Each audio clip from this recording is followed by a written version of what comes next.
So, right then, what are we going to be talking about? Caveat, I threw these things together in the past couple of days, and it will lack any conciseness because Naomi's not looked over it. She normally kind of filters out me waffling and going off on tangents. So there's probably going to be a few tangents here that haven't been filtered out. So we're going to be thinking about how we look at the world through different resolutions. And before we start, I'd like to say that these ideas of kind of deconstructing our faith and the idea of God, it needs to be a voluntary process. It needs to be something that you don't fall into, but that you step into.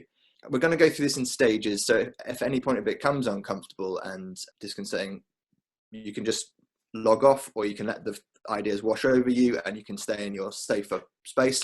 Because if your resolution of God and faith is fitting together at the moment, I think it's good to keep it that way and kind of examine the finer details, and kind of like sometimes people see cracks in things and you have to go down to a smaller resolution of understanding God to kind of make it all fit back together again.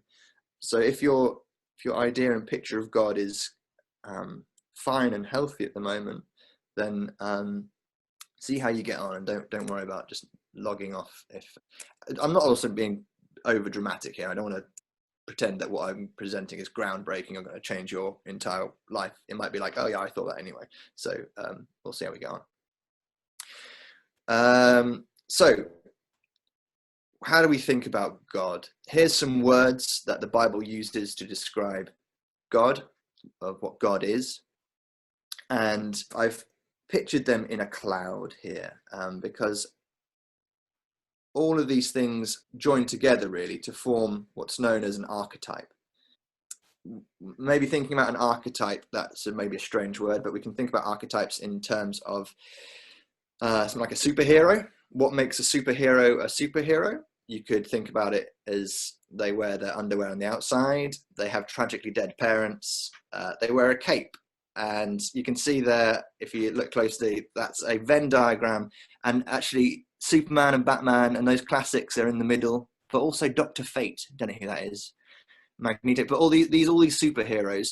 If you pick one superhero and you say, wow, well, you don't wear your pants on the outside, you're not a superhero, it doesn't mean that they're not a superhero, it's just they don't fit that trope of a superhero. So when I'm thinking about this cloud here, we're essentially coming to God with ideas of things we can hang on.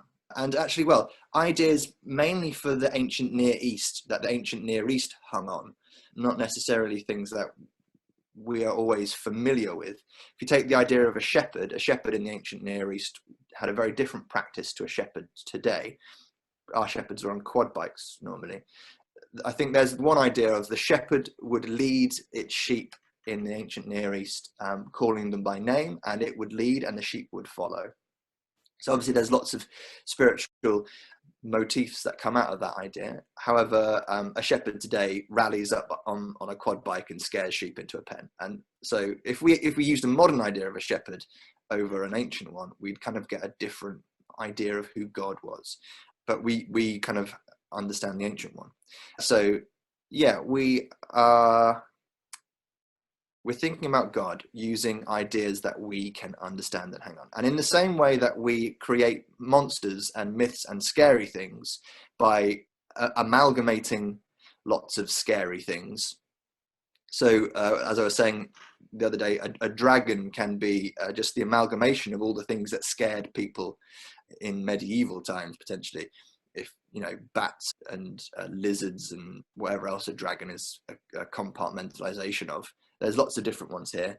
Griffins are lions and birds and whatnot. And so sometimes when we don't understand something, there's this idea like if you're a huntsman and you're going into the woods to hunt for an animal and there's something big moves in the bushes behind you, one of you may have seen a horse, another of you may have seen a lion, another of you may have seen an eagle. And when you come back home to tell the story, there is this beast that is part lion, eagle, and chicken, I don't know, that was in this, it becomes this myth, it becomes this idea. And I think that's how myths have kind of come together, potentially, is that it's an amalgamation of things. And I think when we're thinking about how we as humans try and fit the all powerful, knowing, loving God into our minds, we have a real challenge, because God is obviously bigger than anything that we can conceptualize. To try and funnel him into our heads is always going to be to shrink him down in some way. And to even write about him is always going to shrink him down in some way, because we are turning him into something that we can understand by doing that. So I think this is a biblical principle, by the way. We think about when the glory of the Lord fills the temple or the tabernacle, we have this idea that when God actually appears in the temple and the tabernacle, he actually stops the ordained service of the tabernacle and the temple. So in 1 Kings 8 verse 10, the priests have to leave the holy place when the cloud filled the temple. They couldn't perform the service. So interestingly, God ordains this service and says, this is how you worship me and this is how you have a relationship with me. But when the actual glory of God comes along and enters that place, they can't do the things that God ordained, because essentially God is bigger than those rituals, practices and laws, so that when he actually arrives, they were only ever a shadow of who he was. They weren't actually who he was. Does that make sense? Are there any nods? I can. Okay, good. Thanks. I find that really powerful, actually. Whenever we think of God as a father or a judge or a shepherd, he overspills that idea. It's just a handle for us to kind of latch onto, and it's a signpost that points us towards him. It's just a signpost. We've got to think of these things as signposts that point towards something that we can't fully ever comprehend. So we talked about narratives, didn't we?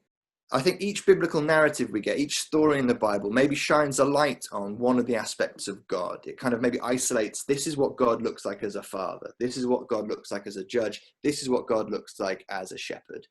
And we have to kind of bring all those things together to kind of, like a diamond has many sides, look at God in very different ways. And so each narrative in the Bible presents us with potentially a different aspect of God. So when we see God in some stories as we're far more comfortable with God in some stories than in others, aren't we? We have maybe the idea of God presented as the father that rejoices at seeing the prodigal son as one that's like amazing, but then we see God as the one who's maybe orchestrating the Canaan conquests and ordaining genocide as a very challenging God to also fit into our idea of God.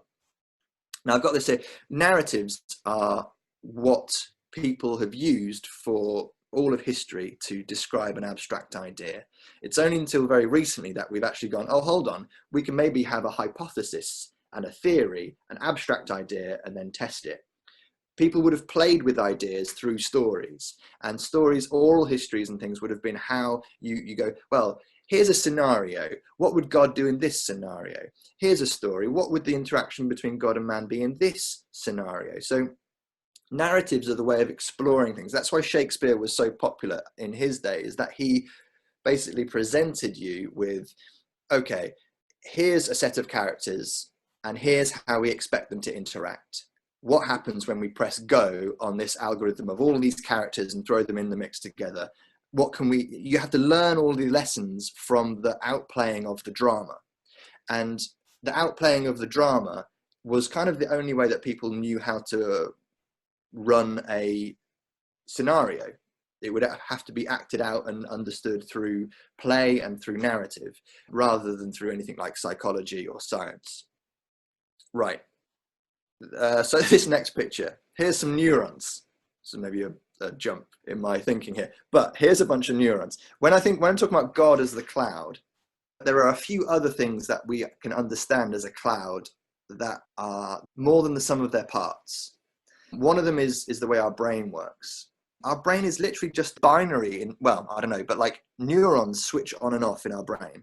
And if like a whole cluster, say all these neurons here that we've got in front of us, switch on and off, then the thought of toast appears in our mind.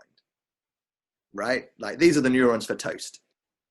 I don't know if that's how it works. Like these are just like tiny little electrical pulses, but then a thought appears in my brain.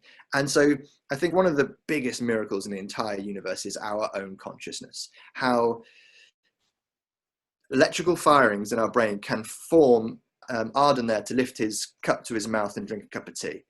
And that is mind-boggling. It's beyond comprehension how all these little tiny firings of synapses can trigger a thought. And so sometimes I think all these things, this God as father, as shepherd, as mother, as wife, as judge, all of those things all together, like that's the cloud, and God kind of is the thing that forms above that cloud.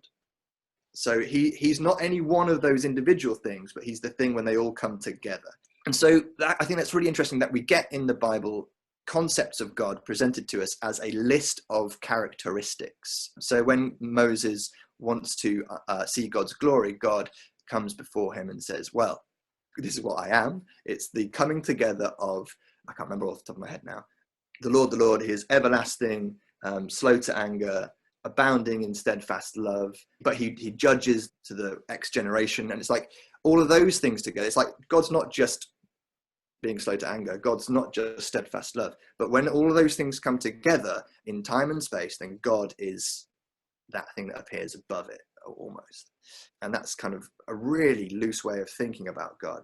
Sometimes, I mean, we've always had that childhood image of God as the man with the beard, and we've personified him in that way. We try not to, I guess, but it's very easy for us to do that because that's something we can really latch onto. It's a symbol that we can keep in our heads. But we always have to understand that whatever image we can keep in our head of God, he is always above that image in some way, which is really hard to get your head around. The other place that this some of its parts thing happens is in crowds, is in groups of people.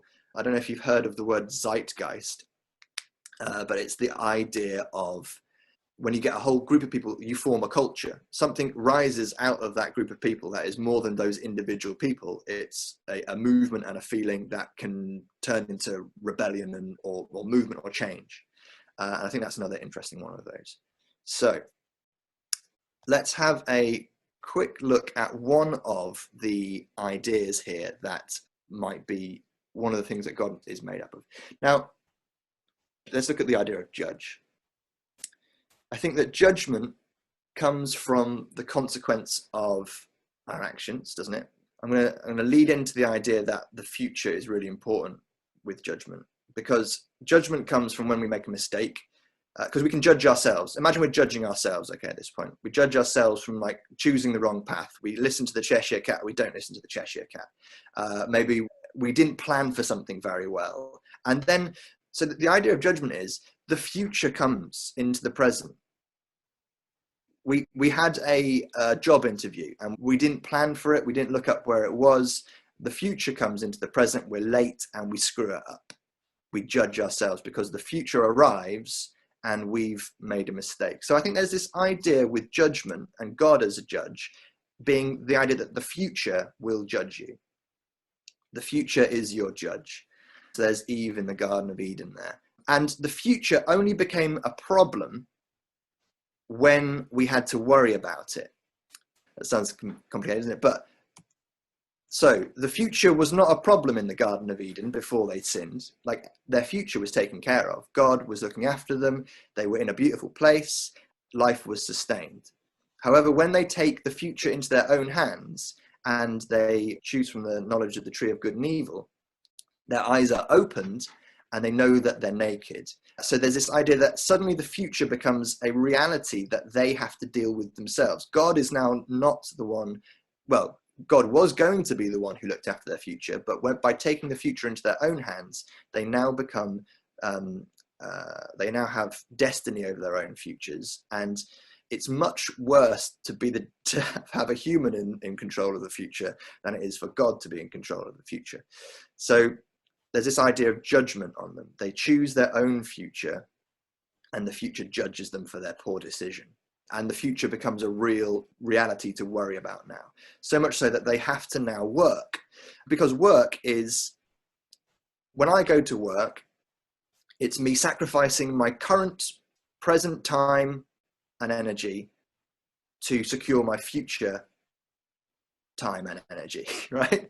There's some of my time and energy I give up to then have more time and energy in the future. Because if I don't work, I don't have any money, I starve, I die, I have no future. So I have to sacrifice something, and that sacrifices my time and my energy. So when Adam and Eve are cast out of the Garden of Eden, they have to work because they now have to look after their own future. And look at those scary monsters as well. We've been thinking about the things that we fear. When we're scared of things, it's because they challenge our future. And so there's monsters out there now that we're outside of this realm that was taking care of our future. Here's another idea about the future. Okay, so now we're not in the Garden of Eden, we maybe need to build a fence because we want to keep that weird hippopotamus looking thing out. Look at him, he's terrifying. So let's build a fence, let's build a wall to keep out that hippopotamus, because that hippopotamus could end our future. Our future could end with that hippopotamus. So let's keep him out. Okay, but what about the wild animal that's in my tribe? The very next story we get after the casting out of the Garden of Eden is the animal that is Cain. He is family, but he's also a monster. So there's this idea that actually it's not just the wild animals of nature that we have to worry about. There's the human animal as well that we have to worry about. And how do we deal with him?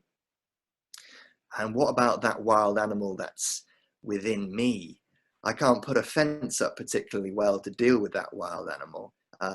He's a challenge. How do I deal with that guy too? So all of these things about our future, because I can be the thing that ends my own future because I'm an idiot. Maybe I don't plan very well. Maybe I'm not very good at hunting in the ancient Near East, and so I'm awful. Right. This is where sacrifice comes into this as well. So when we think about ancient cultures, the rains and the harvests, they're a bit sporadic, and we have to maybe we think, okay, if I sacrifice this goat to my god, then he'll bring the rains and that's my future secured. So I sacrificed my goat for the rains to come, and the rains come. Hooray, rejoice. I will rejoice in my god that brought the rains. And then I'll sacrifice my goat the next year, but the rains don't come. And it's like, oh dear, maybe I did something wrong. Maybe I didn't have a good enough goat. Maybe I need to sacrifice more goats. And so because the seasons and things are kind of relatively, they're random enough for you to have to be worried about them. So you will have to sacrifice more and more things to be certain about the future. And so obviously that brought about a culture of ending up with sacrificing the things that were most important to you for the sake of the future. And that probably ended up with child sacrifice. The thing that God is most abhorred about in the Old Testament is child sacrifice, because there's an element of like, actually our children are the future. If we're sacrificing our children for just some crops, then maybe that's going too far. So, and as I was saying, work is my sacrifice. I sacrifice my time and energy for the future, but that kind of translated in ancient older cultures for actual sacrificing of children, and that was abhorrent. And I think one of the things that's impressive about the God of the Bible is he always wants a better future. He meets humans in their present moment and lifts them up. I think that's what separates the Bible out from many other cultural phenomena, is that other cultural phenomena will just leave you in your present. It will be a plaster, a band-aid. It will allow you to have child sacrifices, but then God's not happy with that. He's always lifting culture forward and up towards a better future and a better way of living. So much so that Jesus obviously becomes the conduit through which this idea of God then filters through. And he becomes the most tangible image of God that we have without being God himself. And I think that's one of the most amazing things about Jesus. And so one of the questions maybe we ask ourselves as I've gone through kind of this thing and a little bit rambly, maybe in a hard way to follow, I'm not sure. One of the questions we may end up with is, okay, well, did the idea of God evolve then, or has it been handed to us? And I think that's one of the really challenging sticking points in deconstructing all this, is because there's the idea that all of these things were polytheistic gods. They were all individual gods. And then human culture decided that actually having them all as individuals fighting each other was a terrible idea. We should just have one omnipresent God that is all of these things, and that's our God. So that's one argument for it. The thing for me, and I hope this resonates with you as well, is going back to that idea of the synapses.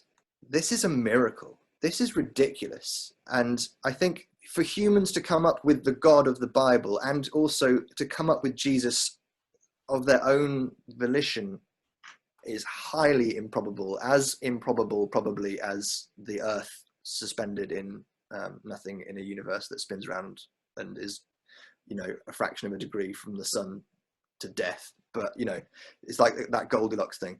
I think the concept of Jesus is beyond human comprehension. I don't think it can be or could have been made up or evolved, especially, and that's maybe quite hard to fathom now, but when you think about 2,000 years ago and you put Jesus in the culture of 2,000 years ago, it becomes impossible for that idea to have actually come out of the society and the culture of the time of Christ. And so to me, I think we do try to fine line between the idea of did this evolve, or was this handed down to us from on high, is a fine one to kind of get your head around. But I think Jesus becomes the kind of the key to understanding that this couldn't have evolved. That might not be a particularly strong argument for some people, but it's what I hold on to, is Jesus in this and the miracle of his teaching at the period of time in which he lived.